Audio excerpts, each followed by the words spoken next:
What do you think? I mean, obviously it's disheartening, but like, has your work been affected at all by what's been going on? Like certain people you can't work with now, or actors or actresses, or now every time you cast somebody, you have to panic. Like Ridley Scott just kind of took Kevin Spacey out of a movie. Right. Yeah, I mean, I'm lucky because I work with so many women, so there's not, so far they've been clean. But I don't know. You don't really.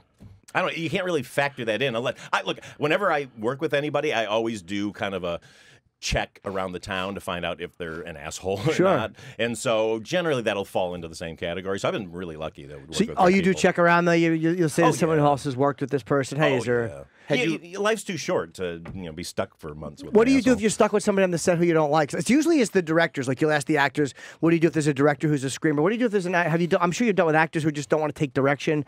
Yeah, I've had a couple. It's been worse. It was worse in television because you're sort of a hired hand who comes in, and there's the cast who've been there, and a lot of them sometimes just have this thing of like, all right, fuck you, you're this guy, this is our job every day, and you're coming in as a guest. But I've been pretty lucky. I only had a couple of bad experiences. How do you handle it?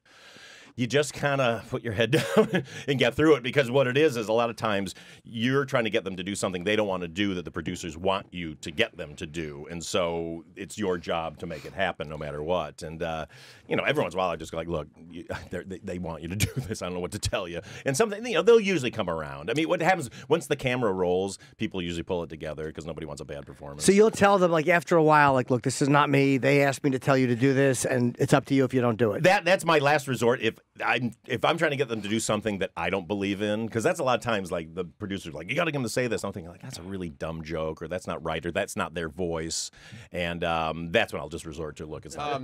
You've worked with so many women though. Had you heard like at least rumblings or these stories that like I think a lot of people are kind of shocked when the Weinstein thing starts and then it snowballs into no, it's happening across.